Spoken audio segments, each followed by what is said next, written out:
Hi traders, welcome back to Market Waves. Nifty, bank Nifty, Sensex എന്നീ ഇൻഡെക്സുകളുടെ daily അനാലിസിസിലേക്ക് ഏവർക്കും സ്വാഗതം. പതിവ് പോലെ ആദ്യം ഇന്നും നിഫ്റ്റി എങ്ങനെ ട്രേഡ് ചെയ്യാൻ കഴിഞ്ഞു എന്ന് പരിശോധിക്കാം. 28/1/2025 ചൊവ്വാഴ്ച 22,976 എന്ന ലെവലിൽ ക്ലോസ് ചെയ്തിരുന്ന നിഫ്റ്റി ഇന്ന് ഓപ്പൺ ആയത് 23,023 എന്ന ലെവലിലാണ്. അതായത് ഏകദേശം 47 പോയിൻറ്റിൻ്റെ ഗ്യാപ്പ് അപ്പിലാണ്.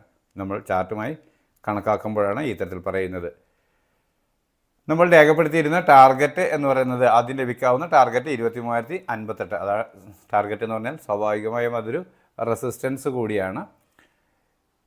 എന്നാൽ ഓപ്പൺ ചെയ്തതിന് ശേഷം 23,046 എന്ന ലെവൽ വരെ നിഫ്റ്റി ഉയർന്നിരുന്നു. എന്നാൽ അവിടെ നിന്നും സെല്ലിംഗ് ആവുകയാണ് എന്ന് തിരിച്ചറിഞ്ഞ ഏതൊരാൾക്കും കൃത്യമായും ഒരു പുട്ട് ഓപ്ഷൻ ബൈ ചെയ്ത് ഡേയ്സ് ഹൈ അതല്ലെങ്കിൽ തൊട്ട് മുകളിലുള്ള റെസിസ്റ്റൻസ് ലെവൽ സ്റ്റോപ്പ് ലോസ് ആയി കണക്കാക്കാൻ കഴിഞ്ഞിരുന്നു. ആ തരത്തിൽ ട്രേഡ് ചെയ്തവർക്ക് ഇന്നലെ എവിടെയാണോ ക്ലോസ് ചെയ്തിരുന്നത് ആ ലെവലിലേക്ക് കൃത്യമായും ഈ ഗ്യാപ്പ് ഫില്ല് ചെയ്യാൻ വേണ്ടി ഒരു ട്രേഡ് നന്നായി കിട്ടിയിട്ടുണ്ട്. അതിനുശേഷം ഇവിടെ നിന്നും ചെറിയ ടൈം ഫ്രെയിമിലുള്ള ക്യാൻഡിൽ പാറ്റേണുകൾ പ്രൈസ് ആക്ഷൻ പ്രകാരം അപ്വേർഡ് ഡയറക്ഷൻ നൽകുന്നു എന്ന് തിരിച്ചറിയാൻ കഴിഞ്ഞവർക്ക് ഡേയ്സ് ലോ അതല്ലെങ്കിൽ തൊട്ട് താഴെയുള്ള സപ്പോർട്ട് ലെവൽ സ്റ്റോപ്പ് ലോസ് ആയി കണക്കാക്കി അപ്വേർഡ് ഡയറക്ഷനിലേക്ക് ട്രേഡ് ചെയ്യാൻ കഴിഞ്ഞു. പ്രതീക്ഷിക്കേണ്ട ആദ്യത്തെ ടാർഗറ്റ് അതുവരെ രേഖപ്പെടുത്തിയ ഉയരമാണ്. എന്നാൽ അതിന് മുകളിലോട്ട് 5 മിനിറ്റ് 15 മിനിറ്റ് ക്യാൻ ക്ലോസ് ആവുകയാണെങ്കിൽ എന്നതാണ്. അപ്പോൾ ഈ ലെവലിലേക്ക് കൃത്യമായും ടാർഗറ്റ് ബുക്ക് ചെയ്തു. വീണ്ടും കിട്ടിയ ചെറിയ ഡിക്ലൈനുകൾ ഡേയ്സ് ലോ സ്ട്രിക്റ്റായി കണക്കാക്കിക്കൊണ്ട് അപ്വേർഡ് ഡയറക്ഷൻ ട്രേഡ് ചെയ്തു പോന്നു. അത്തരത്തിൽ ബൈ ഓൺ ഡിപ്പ് എന്ന സ്ട്രാറ്റജി ഉപയോഗിച്ച് കൃത്യമായും ഇന്നലെ രേഖപ്പെടുത്തിയ ഉയരം എന്ന കണക്കുകൂട്ടലിൽ ആർക്കും ട്രേഡ് ചെയ്യാൻ കഴിയുന്നതായിരുന്നു. എന്നാൽ ഇവിടം അല്പം സ്ട്രോങ് ആയ റെസിസ്റ്റൻസ് ആകാം എന്നാണ് നമ്മൾ കരുതിയിരുന്നത്. അതുകൊണ്ടും ഇത്രയും നല്ലൊരു മൂവ്മെൻറ്റ്, ഒരു ബുള്ളിഷ് ക്യാൻഡിൽ തന്നതിന് ശേഷം ഒരു റിവേഴ്സൽ കാണുമ്പോൾ തീർച്ചയായും അടുത്ത ഡിക്ലൈൻ ട്രേഡ് ചെയ്യാമെന്ന് കരുതിയ ഏതൊരാൾക്കും, ചെറിയ ട്രേഡുകൾ എടുക്കാമെന്ന് കരുതിയ ഏതൊരാൾക്കും കൃത്യമായും അതുവരെ രേഖപ്പെടുത്തിയ ഡേയ്സ് ഹൈ അതല്ലെങ്കിൽ തൊട്ട് മുകളിൽ ഞാൻ രേഖപ്പെടുത്തിയിരുന്ന റെസിസ്റ്റൻസ് ലെവൽ സ്റ്റോപ്പ് ലോസ് ആയി കണക്കാക്കി ഈ ഒരു ഡിക്ലൈൻ ട്രേഡ് ചെയ്യാമെന്ന് കരുതിയവർക്ക് വളരെ പെട്ടെന്ന് തന്നെ ഒരു നല്ല ഫാള് ലഭിച്ചു. ഡേയ്സ് ലോ എന്നാൽ ബ്രേക്ക് ചെയ്തിരുന്നില്ല എന്നുള്ളതാണ്. അത്തരത്തിൽ ഇങ്ങനെ വീണ്ടും കിട്ടിയേക്കാവുന്ന ഡിക്ലൈൻ ഡേയ്സ് ലോ ബ്രേക്ക് ചെയ്യാതെ ചെറിയ ടൈം ഫ്രെയിമിലുള്ള ക്യാൻഡിൽ പാറ്റേണുകൾ ഇതെല്ലാം നോക്കൂ. ഇത് കൃത്യമായും 5 മിനിറ്റിൻ്റെ ക്യാൻഡിലാണ്. അത് വ്യക്തമായി പ്ലാൻ ചെയ്യുന്നവർക്ക് മാത്രമാണ് ആ ട്രേഡുകൾ, അതായത് അത്ര കൃത്യതയോടെ ട്രേഡ് ചെയ്യാൻ അറിയാവുന്നവർക്ക് മാത്രമേ ആ ട്രേഡുകൾ എൻ്റർ ആവാൻ കഴിയുകയുള്ളൂ. കൃത്യമായും ആ ഫാൾ നൽകി അതിനുശേഷം അതേ വേഗതയിൽ ഉയർന്ന് വീണ്ടും പുതിയ ഉയരം രേഖപ്പെടുത്തി. അതും കൃത്യമായും നമ്മൾ രേഖപ്പെടുത്തിയ മറ്റൊരു റെസിസ്റ്റൻസ് ലെവലിലേക്കാണ്, ടാർഗറ്റ് ലെവലിലേക്കാണ്. അവിടുന്ന് പ്രോഫിറ്റ് ബുക്ക് ചെയ്തു. വീണ്ടും കിട്ടിയ ഡിക്ലൈനുകൾ തിരിച്ച് ചെറിയ ടൈം ഫ്രെയിമിലുള്ള ക്യാൻഡിൽ പാറ്റേണുകൾ പ്രൈസ് ആക്ഷൻ പ്രകാരം അപ്വേർഡ് ഡയറക്ഷൻ നൽകുന്നു എന്ന് ഫീൽ ചെയ്തപ്പോൾ കോൾ ഓപ്ഷൻ ബൈ ചെയ്തു. അടുത്ത ട്രെയിലിംഗ് സ്റ്റോപ്പ് ലോസിൽ നിന്നുകൊണ്ട് ട്രേഡ് എടുത്തു. ഈ തരത്തിൽ ഇന്ന് വളരെ ശ്രദ്ധാപൂർവം ട്രേഡ് ചെയ്തിരുന്ന എല്ലാവർക്കും നല്ല പ്രോഫിറ്റ് ഉണ്ടാക്കാൻ കഴിഞ്ഞിട്ടുണ്ട്. എന്നാൽ ചിലപ്പോഴെങ്കിലുമൊക്കെ നമ്മുടെ ഗസ്സിങ് തെറ്റി സ്റ്റോപ്പ് ലോസ് ഹിറ്റുകളും സംഭവിച്ചിട്ടുണ്ടാവാം.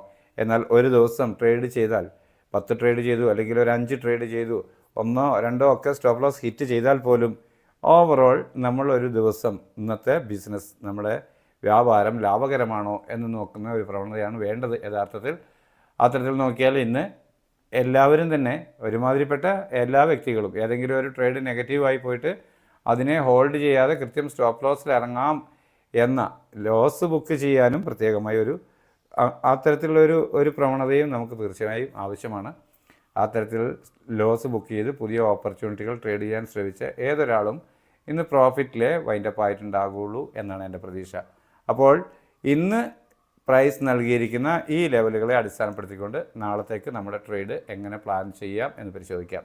23,149 എന്ന ലെവലാണ് ആദ്യമായി ലഭിക്കാവുന്ന സപ്പോർട്ട് എന്ന രീതിയിൽ ഞാൻ രേഖപ്പെടുത്തിയിട്ടുള്ളത്. 23,107 അതിന് തൊട്ട് താഴെയുള്ള മൈനർ സപ്പോർട്ട് എന്ന രീതിയിൽ രേഖപ്പെടുത്തിയിട്ടുള്ളത്.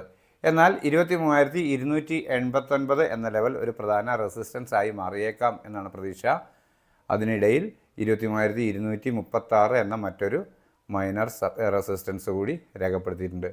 ഇവിടെ ഒരു ഫ്ലാറ്റ് ഓപ്പണിംഗ് ആണ് നാളെ ലഭിക്കുന്നതെങ്കിൽ അതിനുശേഷം ചെറിയ ടൈം ഫ്രെയിമിലുള്ള ക്യാൻഡിൽ പാറ്റേണുകൾ പ്രൈസ് ആക്ഷൻ പ്രകാരം അപ്വേർഡ് ഡയറക്ഷൻ നൽകുന്നു എന്ന് ഫീൽ ചെയ്താൽ അതുവരെ രേഖപ്പെടുത്തിയ ഡേയ്സിലോ അതല്ലെങ്കിൽ തൊട്ട് താഴെയുള്ള സപ്പോർട്ട് ലെവൽ സ്റ്റോപ്പ് ലോസ് ആയി കണക്കാക്കി അപ്വേർഡ് ഡയറക്ഷനിലേക്ക് ട്രേഡ് ചെയ്യാം. പ്രതീക്ഷിക്കേണ്ട ആദ്യത്തെ ടാർഗറ്റ് ഈ ലെവൽ തന്നെയാണ്.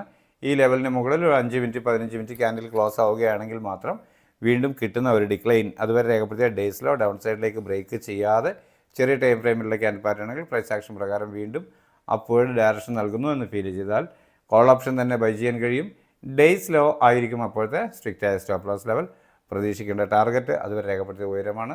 എന്നാൽ അതിന് മുകളിലോട്ട് 5 മിനിറ്റ് 15 മിനിറ്റ് ക്യാൻഡിൽ ക്ലോസ് ആവുന്നു എന്ന് വന്നാൽ പ്രൈസ് ഗ്രാജുവലി അപ്വേർഡ് പോയേക്കാം എന്നാണ് കണക്കാക്കേണ്ടത്. അങ്ങനെയെങ്കിൽ ബൈ ഓൺ ഡിപ്പ് എന്ന സ്ട്രാറ്റജി ഉപയോഗിച്ച് നമുക്ക് ട്രേഡ് ചെയ്യാൻ കഴിഞ്ഞേക്കാം.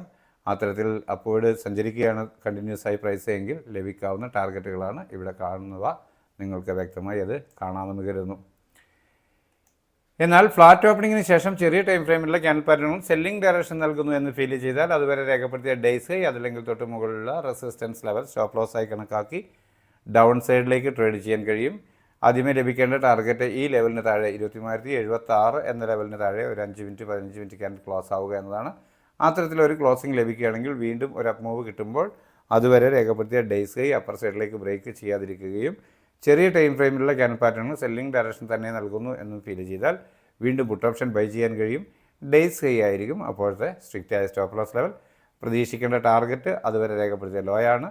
എന്നാൽ അതിന് താഴോട്ട് പ്രൈസ് മൂവ് ചെയ്യുക എന്ന് വന്നാൽ തുടർന്ന് താഴെ രേഖപ്പെടുത്തിയ സപ്പോർട്ട് ലെവലുകൾ ടാർഗറ്റുകളായി ഒരുപക്ഷെ ലഭിച്ചേക്കാം.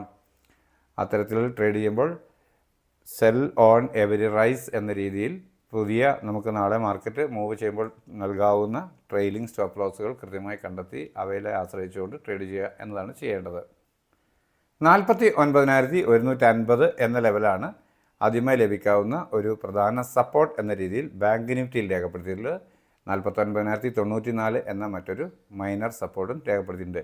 എന്നാൽ അതിന് മുകളിലായി 49,281, 386, 543, 650 എന്നിങ്ങനെ അനവധി റെസിസ്റ്റൻസ് ലെവലുകൾ മുകളിലോട്ട് രേഖപ്പെടുത്തിയിട്ടുണ്ട്. അവയെല്ലാവരും മൈനർ റെസിസ്റ്റൻസ് ആണ്. എന്നാൽ മേജറായി വരണം 50,141 എന്ന ലെവലിലായിരിക്കാം ലഭിക്കാൻ സാധ്യത എന്നാണ് കണക്കാക്കുന്നത്. എൻ്റെ ഒരു ട്രേഡിംഗ് പ്ലാൻ പ്രകാരം ഞാൻ അത്തരത്തിലാണ് ക്രമീകരിച്ചിരിക്കുന്നത്. ഇവിടെ ഒരു ഫ്ലാറ്റ് ഓപ്പണിംഗ് നൽകിയതിന് ശേഷം ചെറിയ ടൈം ഫ്രെയിമിലെ ക്യാൻഡിൽ പാറ്റേണുകൾ പ്രൈസ് ആക്ഷൻ പ്രകാരം അപ്വേർഡ് ഡയറക്ഷൻ നൽകുന്നു എന്ന് ഫീൽ ചെയ്താൽ അതുവരെ രേഖപ്പെടുത്തിയ ഡേയ്സിലോ അതല്ലെങ്കിൽ തൊട്ട് താഴെയുള്ള സപ്പോർട്ട് ലെവൽ സ്ട്രിക്റ്റായ സ്റ്റോപ്പ് ലോസ് ആയി കണക്കാക്കിക്കൊണ്ട് അപ്വേർഡ് ഡയറക്ഷൻ ട്രേഡ് ചെയ്യാം. പ്രതീക്ഷിക്കേണ്ട ആദ്യത്തെ ടാർഗറ്റ് ഈ ലെവൽ തന്നെയാണ്. അതിന് മുകളിൽ ഒരു 15 മിനിറ്റ് ക്യാൻഡിൽ ക്ലോസ് ആവുകയാണെങ്കിൽ വീണ്ടും ഒരു ഡിക്ലൈൻ കിട്ടുമ്പോൾ അതുവരെ രേഖപ്പെടുത്തിയ ഡേയ്സിലോ ഡൗൺ സൈഡിലോട്ട് ബ്രേക്ക് ചെയ്യാതെ ചെറിയ ടൈം ഫ്രെയിമിലുള്ള ക്യാൻഡിൽ പാറ്റേണുകൾ പ്രൈസ് ആക്ഷൻ പ്രകാരം അപ്വേർഡ് ഡയറക്ഷൻ നൽകുന്നു എന്ന് ഫീൽ ചെയ്താൽ വീണ്ടും കോൾ ഓപ്ഷൻ ബൈ ചെയ്യാം. അതുവരെ രേഖപ്പെടുത്തിയ ഡേയ്സ് ലോ ആയിരിക്കും അപ്പോഴത്തെ സ്ട്രിക്റ്റായ സ്റ്റോപ്പ് ലോസ് ലെവൽ. പ്രതീക്ഷിക്കേണ്ട ടാർഗറ്റ് അതുവരെ രേഖപ്പെടുത്തിയ ഉയരമാണ്. എന്നാൽ അതിന് മുകളിലോട്ട് പ്രൈസ് മൂവ് ചെയ്യുന്നു എന്ന് വന്നാൽ ഗ്രാജുവലി ഈ ലെവലുകൾ ടെസ്റ്റ് ചെയ്തേക്കാം എന്നാണ് കരുതുന്നത്. ലെവലുകൾ നിങ്ങൾക്ക് കൃത്യമായി കാണാമെന്ന് കരുതുന്നു. ട്രെയിലിംഗ് സ്റ്റോപ്പ് ലോസ് ഉപയോഗിച്ച് പ്രോഫിറ്റ് ഹോൾഡ് ചെയ്യുകയോ അല്ലെങ്കിൽ പ്രോഫിറ്റുകൾ ബുക്ക് ചെയ്ത് വീണ്ടും റീ എൻ്റർ ചെയ്യുകയോ ചെയ്യുന്നതായിരിക്കും നല്ലത്. എന്നാൽ ഫ്ലാറ്റ് ഓപ്പണിങ്ങിന് ശേഷം ചെറിയ ടൈം ഫ്രെയിമിലുള്ള ക്യാൻഡിൽ പാറ്റേണുകൾ സെല്ലിംഗ് ഡയറക്ഷനാണ് നൽകുന്നതെങ്കിൽ അതുവരെ രേഖപ്പെടുത്തിയ ഡേയ്സ് ഹൈ അതല്ലെങ്കിൽ തൊട്ട് മുകളിലുള്ള റെസിസ്റ്റൻസ് ലെവൽ സ്റ്റോപ്പ് ലോസ് ആയി കണക്കാക്കിക്കൊണ്ട് ഡൗൺ സൈഡിലേക്ക് ട്രേഡ് ചെയ്യാം. പ്രതീക്ഷിക്കേണ്ട ആദ്യത്തെ ടാർഗറ്റ് ഈ ലെവലിന് താഴെ ഒരു 5 മിനിറ്റ് 15 മിനിറ്റ് ക്യാൻഡിൽ ക്ലോസ് ആവുക എന്നതാണ്. അത്തരത്തിലൊരു ക്ലോസിംഗ് ലഭിച്ചാൽ വീണ്ടും ഒരു അപ്പ് മൂവ് കിട്ടുമ്പോൾ അതുവരെ രേഖപ്പെടുത്തിയ ഡേയ്സ് ഹൈ അപ്പർ സൈഡിലേക്ക് ബ്രേക്ക് ചെയ്യാതിരിക്കുകയും ചെറിയ ടൈം ഫ്രെയിമിലുള്ള ക്യാൻഡിൽ പാറ്റേണുകൾ സെല്ലിംഗ് ഡയറക്ഷൻ നൽകുകയും ചെയ്താൽ വീണ്ടും പുട്ട് ഓപ്ഷൻ തന്നെ ബൈ ചെയ്യാൻ കഴിയും. ഡേയ്സ് ഹൈ ആയിരിക്കും അപ്പോഴത്തെ സ്ട്രിക്റ്റായ സ്റ്റോപ്പ് ലോസ് ലെവൽ. പ്രതീക്ഷിക്കേണ്ട ടാർഗറ്റ് അതുവരെ രേഖപ്പെടുത്തിയ ലോയാണ്. എന്നാൽ അതിന് താഴോട്ട് സഞ്ചരിക്കുകയാണെങ്കിൽ ഗ്രാജുവലി ഈ ലെവലുകൾ ടെസ്റ്റ് ചെയ്തേക്കാം എന്നാണ് പ്രതീക്ഷിക്കുന്നത്. ലെവലുകൾ കാണാമെന്ന് കരുതുന്നു.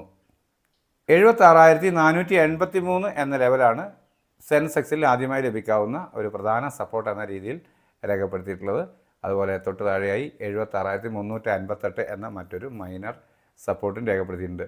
എന്നാൽ 76,815, 989, 77,177, 352, 471 എന്നിങ്ങനെ 77,628 ആ ലെവലാണ് ഒരു പ്രധാന റെസിസ്റ്റൻസിന് സാധ്യതയുണ്ട് എന്ന് ഞാൻ കണക്കാക്കുന്ന ലെവൽ. അപ്പോൾ ഇവിടെ ഒരു ഫ്ലാറ്റ് ഓപ്പണിംഗ് നൽകിയതിന് ശേഷം ചെറിയ ടൈം ഫ്രെയിമിലുള്ള ക്യാൻഡിൽ പാറ്റേണുകൾ പ്രൈസ് ആക്ഷൻ പ്രകാരം അപ്വേർഡ് ഡയറക്ഷൻ നൽകുന്നു എന്ന് ഫീൽ ചെയ്താൽ അതുവരെ രേഖപ്പെടുത്തിയ ഡേയ്സിലോ അതല്ലെങ്കിൽ തൊട്ട് താഴെയുള്ള സപ്പോർട്ട് ലെവൽ സ്റ്റോപ്പ് ലോസ് ആയി കണക്കാക്കി അപ്വേർഡ് ഡയറക്ഷനിലേക്ക് ട്രേഡ് ചെയ്യാം. പ്രതീക്ഷിക്കേണ്ട ആദ്യത്തെ ടാർഗറ്റ് ഈ ലെവലിന് മുകളിൽ ഒരു 15 മിനിറ്റ് ക്യാൻഡിൽ ക്ലോസ് ആവുക എന്നതാണ്. ആ തരത്തിലൊരു ക്ലോസിംഗ് ലഭിക്കുകയാണെങ്കിൽ വീണ്ടും ഒരു ഡിക്ലൈൻ കിട്ടുമ്പോൾ അതുവരെ രേഖപ്പെടുത്തിയ ഡേയ്സിലോ ഡൗൺ സൈഡിലേക്ക് ബ്രേക്ക് ചെയ്യാതിരിക്കുകയും ചെറിയ ടൈം ഫ്രെയിമിലുള്ള ക്യാൻഡിൽ പാറ്റേണുകൾ പ്രൈസ് ആക്ഷൻ പ്രകാരം അപ്വേർഡ് ഡയറക്ഷൻ നൽകുകയും ചെയ്താൽ കോൾ ഓപ്ഷൻ തന്നെ വീണ്ടും ബൈ ചെയ്യാൻ കഴിയും. ഡേയ്സ് ലോ ആയിരിക്കും അപ്പോഴത്തെ സ്ട്രിക്റ്റ് ആയ സ്റ്റോപ്പ് ലോസ് ലെവൽ. പ്രതീക്ഷിക്കേണ്ട ടാർഗറ്റ് അതുവരെ രേഖപ്പെടുത്തിയ ഉയരമാണ്. എന്നാൽ അതിന് മുകളിലോട്ട് 15 മിനിറ്റ് ക്യാൻഡിൽ ക്ലോസ് ആവുകയാണെങ്കിൽ പ്രൈസ് വീണ്ടും അപ്വേർഡ് സഞ്ചരിച്ചേക്കാം എന്നാണ് നമ്മൾ കണക്കാക്കുന്നത്. അങ്ങനെയെങ്കിൽ എല്ലാ ഡിപ്പുകളും ബൈ ഓൺ ഡിപ്പ് എന്ന സ്ട്രാറ്റജി ഉപയോഗിച്ച് നാളെ പുതിയ ലെവലുകൾ ലഭിക്കുന്ന ട്രെയിലിംഗ് സ്റ്റോപ്പ് ലോസുകൾ കണ്ടെത്തി അപ്വേർഡ് ഡയറക്ഷനിൽ തന്നെ ട്രേഡ് ചെയ്യാൻ കഴിഞ്ഞേക്കാം. എന്നാൽ ഫ്ലാറ്റ് ഓപ്പണിങ്ങിന് ശേഷം ചെറിയ ടൈം ഫ്രെയിമിലുള്ള ക്യാൻഡിൽ പാറ്റേണുകൾ സെല്ലിംഗ് ഡയറക്ഷൻ നൽകുന്നു എന്ന് ഫീൽ ചെയ്താൽ അതുവരെ രേഖപ്പെടുത്തിയ ഡേയ്സ് ഹൈ അതല്ലെങ്കിൽ തൊട്ട് മുകളിലുള്ള റെസിസ്റ്റൻസ് ലെവൽ സ്റ്റോപ്പ് ലോസ് ആയി കണക്കാക്കി ഡൗൺ സൈഡിലേക്ക് ട്രേഡ് ചെയ്യാം. ആദ്യമായി ലഭിക്കേണ്ട ടാർഗറ്റ് ഈ ലെവലിന് താഴെ ഒരു 5 മിനിറ്റ് 15 മിനിറ്റ് ക്യാൻഡിൽ ക്ലോസ് ആവുക എന്നതാണ്.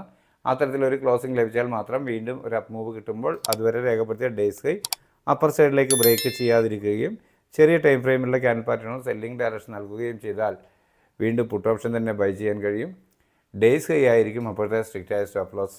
പ്രതീക്ഷിക്കേണ്ട ടാർഗറ്റ് അതുവരെ രേഖപ്പെടുത്തിയ ലോയാണ്. എന്നാൽ അതിന് താഴോട്ട് 5 മിനിറ്റ് 15 മിനിറ്റ് ക്യാൻഡിൽ ക്ലോസ് ആകുമെങ്കിൽ താഴെ ചേർത്തിരിക്കുന്ന ലെവലുകൾ ഒന്നൊന്നായി ടാർഗറ്റുകളായി ലഭിക്കാൻ സാധ്യതയുണ്ട് എന്നാണ് കണക്കാക്കുന്നത്. അപ്പോൾ സെൽ ഓൺ എവരി റൈസ് എന്ന രീതിയിൽ പുതിയ ട്രെയിലിംഗ് സ്റ്റോപ്പ് ലോസുകൾ കണ്ടെത്തി അവയെ ആശ്രയിച്ച് ഡൗൺ സൈഡിലേക്ക് ട്രേഡ് ചെയ്യാൻ കഴിയുന്നതാണ്. അപ്പോൾ ഇത്രയുമാണ് നമ്മളുടെ 3 ഇൻഡെക്സുകളുടെയും നാളത്തേക്ക് വേണ്ടിയുള്ള എൻ്റെ ട്രേഡിംഗ് പ്ലാൻ. നിങ്ങൾക്കറിയാം, ഞാനൊരു സെബി രജിസ്റ്റേർഡ് അനലിസ്റ്റ് ആയിട്ടൊന്നുമല്ല. എൻ്റെ അനുഭവത്തിൽ എനിക്ക് വ്യക്തമായി ധാരണയുള്ള ലെവലുകൾ അടയാളപ്പെടുത്തുന്നു എന്ന് മാത്രം. അതെനിക്ക് ട്രേഡ് ചെയ്യാൻ വേണ്ടി തന്നെ തയ്യാറാക്കുന്നതാണ്. തീർച്ചയായും നിങ്ങളുടെ മുമ്പിൽ പ്രസൻറ്റ് ചെയ്യുന്നു. ഗുണകരമാണെന്ന് തോന്നുകയാണെങ്കിൽ നിങ്ങൾക്ക് ഉപയോഗിക്കാം. എന്നാൽ ഓർക്കണം, റിസ്ക് പൂർണ്ണമായും നിങ്ങളുടേതാണ്. ഗുണകരമാണ് എന്നാണ് നിങ്ങളുടെ അനുഭവത്തിൽ നിന്ന് തിരിച്ചറിയുന്നതെങ്കിൽ തീർച്ചയായും നിങ്ങളുടെ സുഹൃത്തുക്കളായ ട്രേഡേഴ്സിന് നമ്മുടെ ചാനൽ ഷെയർ ചെയ്ത് കൊടുക്കുമെന്ന് കരുതുന്നു. നിങ്ങളുടെ ലൈക്കുകളും കമൻറ്റുകളും ഒക്കെയാണ് നമ്മുടെ ചാനലിനെ പ്രോത്സാഹിപ്പിക്കുന്നത് അല്ലെങ്കിൽ പ്രൊമോട്ട് ചെയ്യാൻ യൂട്യൂബ് ഒരു മാനദണ്ഡമായി കണക്കാക്കുന്നത്. അതുകൊണ്ട് നിങ്ങളുടെ ലൈക്കുകളും ഷെയറുകളും കമൻറ്റുകളും എല്ലാം യഥാപതി നൽകി പ്രോത്സാഹിപ്പിക്കുമെന്ന് പ്രതീക്ഷിക്കുന്നു.